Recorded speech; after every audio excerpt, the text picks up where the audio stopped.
신약성경 로마서 4장 25절 함께 읽겠습니다. 시작. 예수는 우리가 범죄한 것 때문에 내줌이 되고 또한 우리를 의롭다 하시기 위하여 살아나셨느니라. 아멘. 2001년 9월에 이 미국에서 있었던 사건 다들 기억하시나요? 끔찍한 테러 사건이 있었죠. 그 가슴 아픈 사건은 20년도 더 지났지만 많은 사람들의 기억 속에 남아 있습니다. 저는 초등학생 때 그 일이 있었는데요. 아직도 생생하게 기억나는 장면 중에 하나는 그 높은 건물 위에서 사람들이 뛰어내리는 장면이었습니다. 여러분, 고소공포증이 없는 사람도 100층 이상 높이에 올라가서 아래를 내려다보면 공포를 느끼죠. 근데 그 높은 곳에서 뛰어내리는 일은 얼마나 무서운 일이겠습니까? 여러분, 그분들이 그 높은 곳에서 왜 뛰어내렸어야만 했나요? 그 아래에서 올라오는 불과 연기가 공포로 다가왔기 때문입니다. 그 비행기의 자재가 타면서 건물이 함께 불타기 시작했고 유독가스가 빠르게 퍼져나갔습니다. 많은 사람들이 불과 유독가스로부터 벗어나기 위해 높은 건물에서 뛰어내리는 선택을 하죠. 여러분, 우리가 예수님을 믿는 이유를 말한다라고 한다면, 우리에게 누군가 예수님 믿는 이유를 물어본다고 한다면 여러 가지 대답을 할 수 있습니다. 오늘날의 교회에서는 죽어서 가는 하늘나라보다 현재 삶에서 누리는 그 하나님의 나라를 더 강조하기도 하지만, 여러분, 우리가 예수님을 믿는 가장 중요한 이유는 지옥에서부터 건짐을 받는 것 아니겠습니까? 지옥이 어떤 곳인가요? 예수님은 그 지옥에 들어가는 것은 꺼지지 않는 불에 들어가는 것과 같다라고 말씀하셨습니다. 이 100층 가까이에 있는 그 높이에서 사람들이 뛰어내리는 것을 선택할 정도로 그 공포만 주는 것이 아니죠. 실제로도 너무나 고통스럽게 만드는 그 불이 꺼지지 않고 계속되는 것이 지옥이고, 이 지옥은 구원받지 못하는 사람들이 가게 되어 영원히 고통을 느끼는 곳입니다. 그러나 우리는 예수님을 믿음으로 죄로부터, 지옥으로부터, 죽음으로부터 구원을 받아 영원한 하나님의 나라를 누리게 된 줄 믿습니다. 오늘 우리가 구원을 받은 것이 어떤 의미가 있는지, 우리에게 어떤 유익이 되는지에 대한 말씀 나누려고 하는데요. 우리 오늘 요리문답 45문, 오늘은 한 가지 질문과 대답입니다. 우리 앞에 보고 함께 읽겠습니다. 시작. 그리스도의 부활은 우리에게 어떤 유익이 됩니까?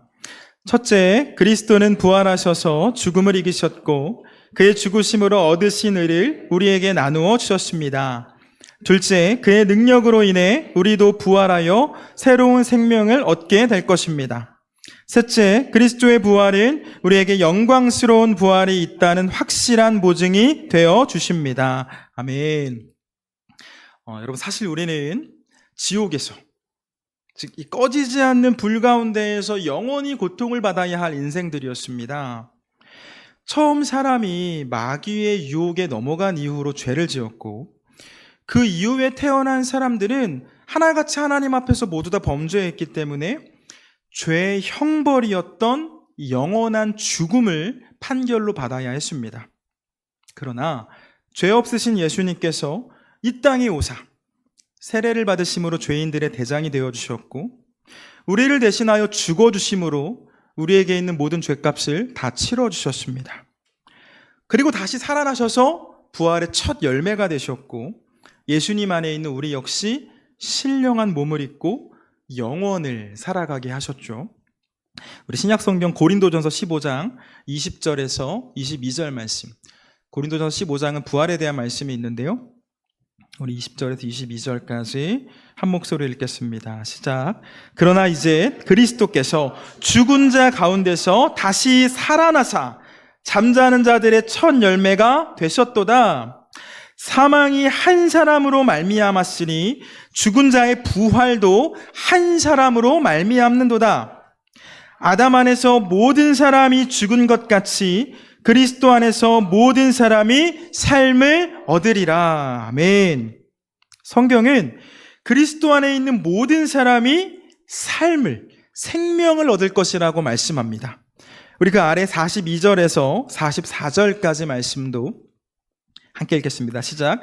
죽은 자의 부활도 그와 같으니 썩을 것으로 심고 썩지 아니할 것으로 다시 살아나며 욕된 것으로 심고 영광스러운 것으로 다시 살아나며 약한 것으로 심고 강한 것으로 다시 살아나며 육의 몸으로 심고 신령한 몸으로 다시 살아나나니 육의 몸이 있은즉 또 영의 몸도 있느니라. 아멘. 우리 지난 시간에도 비슷한 말씀을 나누었는데요.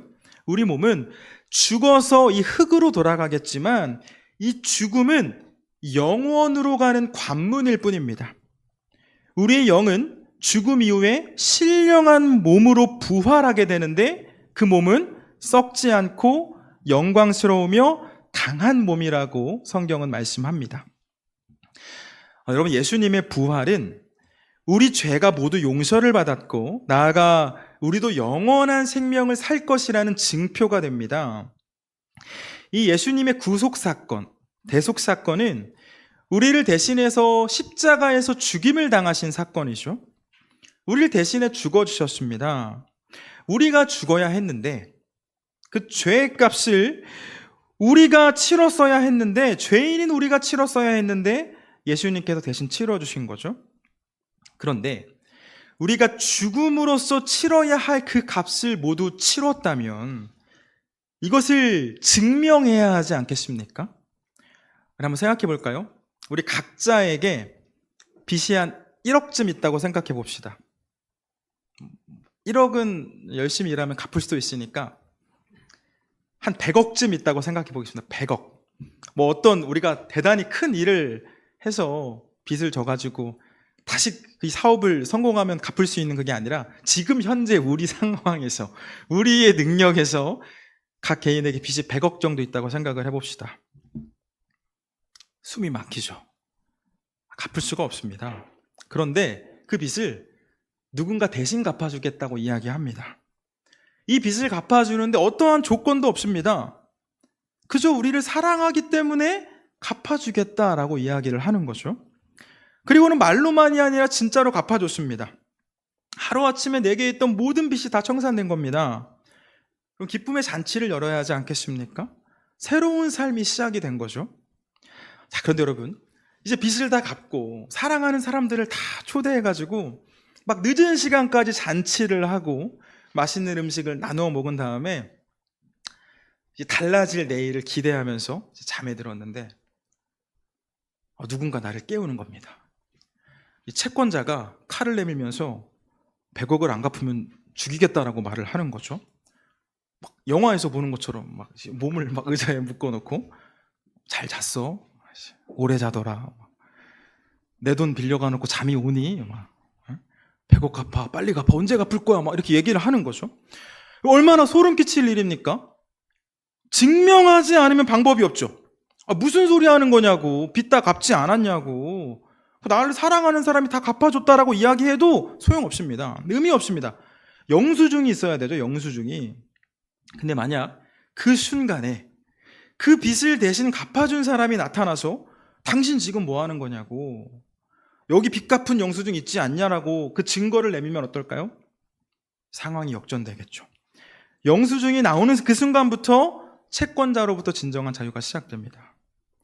여러분, 예수님의 부활은 우리에게 영수증과도 같습니다.